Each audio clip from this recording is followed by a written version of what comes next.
Hello students, জ্ঞানজ্যোতি coaching centre পক্ষ থেকে তোমাদের আরেকবার স্বাগত জানাই।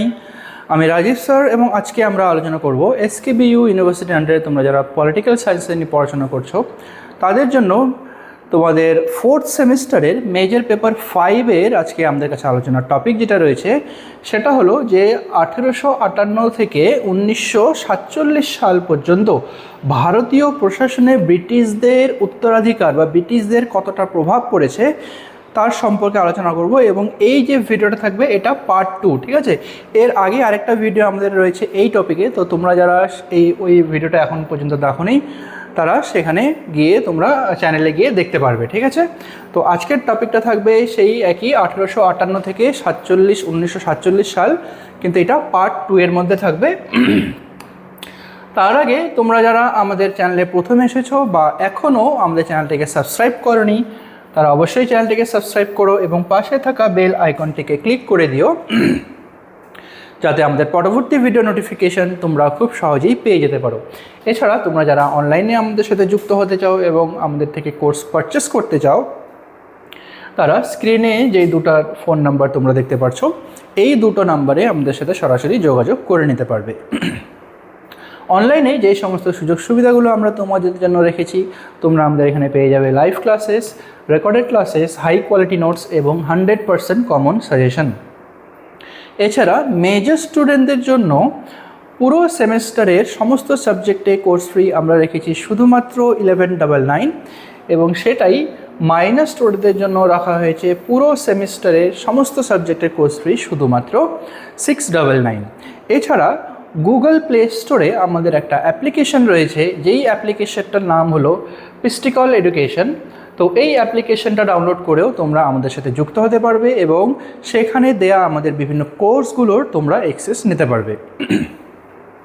তো চলো এবার মেন টপিকে আসা যাক, যেটা হলো 1858 থেকে 1947 সাল পর্যন্ত যে ভারতীয় প্রশাসনে ব্রিটিশদের উত্তরাধিকার, ঠিক আছে? এটা পার্ট 2 এর মধ্যে আমরা পড়বো। তো তার মধ্যে যে প্রথম আমাদের এখানে রয়েছে যে টপিকটা, যে পয়েন্টটা রয়েছে সেটা হলো স্থানীয় স্বায়ত্ত শাসন।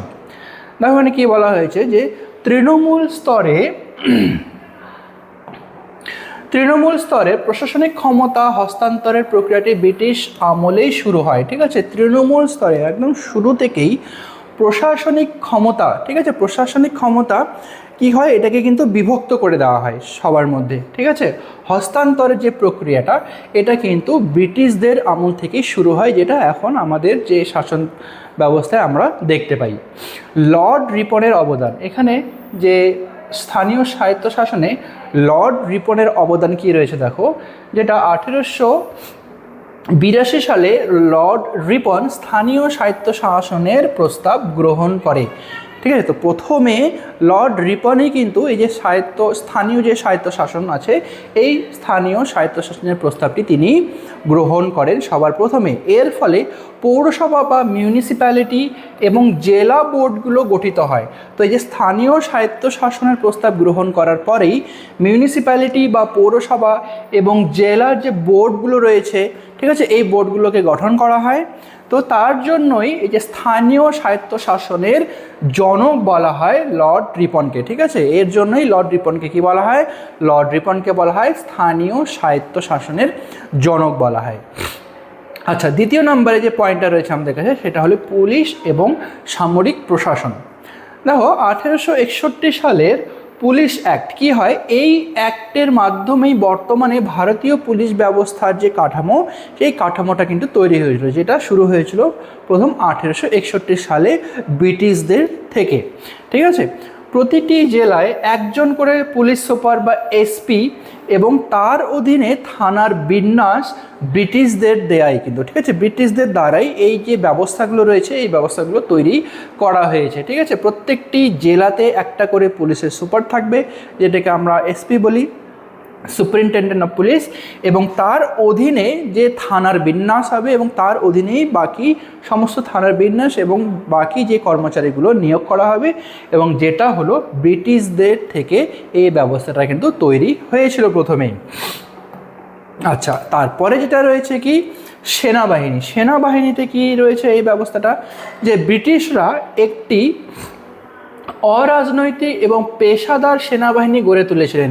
অরাজনৈতিক, এই যে সেনাবাহিনী যে টপিকটা রয়েছে এখানে কিন্তু কোনো রাজনৈতিক দলের হাতে এরা বা কোনো রাজনৈতিক দলের আন্ডারে কিন্তু এরা থাকে না, ঠিক আছে। এটা পুরোপুরি একটা অরাজনৈতিক সংগঠন এবং পেশাদার সেনাবাহিনী গড়ে তুলেছিলেন, যা আজও ভারতীয় সেনাবাহিনীর অন্যতম প্রধান বৈশিষ্ট্য। যে ভারতীয় সেনাবাহিনী যেটা রয়েছে কিন্তু এখনও মেনলি কোনো রাজনৈতিক সংগঠনের আন্ডারে কিন্তু এরা কাজ করে না।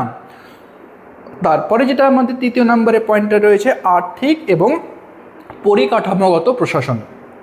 তো এর মধ্যে প্রথম যেটা পড়বে আমাদের পয়েন্ট প্রথমে আছে রাজস্ব ব্যবস্থা, যেমন জমি জরিপ, ল্যান্ড রেভিনিউ রেকর্ড এবং রেজিস্ট্রি ব্যবস্থা ব্রিটিশ আমলের পদ্ধতি মেনেই চলে আসছে। তো ব্রিটিশ আমলে যেই সমস্ত পদ্ধতিগুলো আগে প্রচলন ছিল বা তারা যেই সমস্ত পদ্ধতিগুলো ব্যবহার করেছিল সেই পদ্ধতিগুলো ব্যবহার করে কিন্তু এখনও জমি জরিপ ব্যবস্থা বা ল্যান্ড রেভিনিউ রেকর্ড করার যে ব্যবস্থা বা ট্রেজারির যে ব্যবস্থাগুলো রয়েছে সেই একইভাবে কিন্তু ব্রিটিশদের আমল থেকেই একই নিয়ম করে কিন্তু চলে আসছে, ঠিক আছে। এখনও সেই একই নিয়ম মেনেই এই কাজগুলোকে করানো হয়। আচ্ছা, তারপরে যে যোগাযোগ ব্যবস্থার মধ্যে দেখো রেলওয়ে বোর্ড, ডাক বিভাগ যেটাকে আমরা পোস্টাল সার্ভিস বলে থাকি, ঠিক আছে, তারপরে গণপূর্ত বিভাগ বা পিডব্লিউডি, এই সংস্থাগুলো ব্রিটিশ প্রশাসনিক যে রয়েছে তার দক্ষতার পরিচয় বহন করে, ঠিক আছে। ব্রিটিশ প্রশাসনিকের দক্ষতা পরিচয় বহন করে রেলওয়ে বোর্ড, ডাক বিভাগ, ঠিক আছে, তারপরে পিডব্লিউডি যেই সমস্ত, সেটা কিন্তু ব্রিটিশদের থেকেই কিন্তু এই ব্যবস্থাগুলো চলে আসছে, কিন্তু এখনও আমরা এই ব্যবস্থাগুলোকেই কিন্তু নিয়ম হিসেবে মেনে চলছি। আচ্ছা, ব্রিটিশ প্রশাসনের মূল উদ্দেশ্য ছিল ঔপনিবেশিক শোষণ এবং নিয়ন্ত্রণ, ঠিক আছে। ঔপনিবেশিকভাবে শোষণ করা এবং কীভাবে নিয়ন্ত্রণ করা যাবে এই ছিলই এদের মূল উদ্দেশ্য, ঠিক আছে, ব্রিটিশদের মূল উদ্দেশ্য ছিল।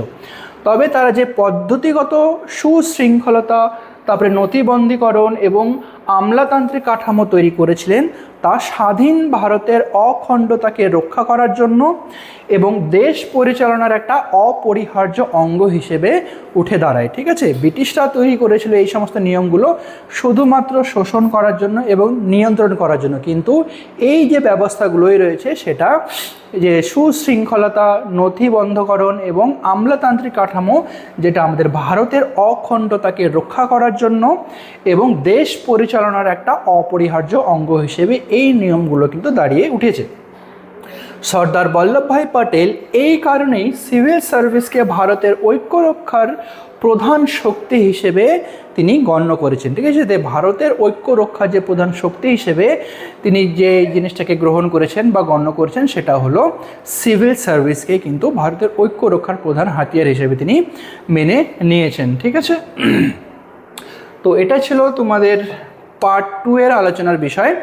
আশা করি ভিডিওটি তোমাদের ভালো লেগেছে। যদি ভালো লেগে থাকে তাহলে অবশ্যই লাইক আর কমেন্ট করো। দেখা হবে পরবর্তী ভিডিওতে নতুন কোনো টপিক নিয়ে। ততক্ষণ পর্যন্ত ভালো থেকো, সুস্থ থেকো।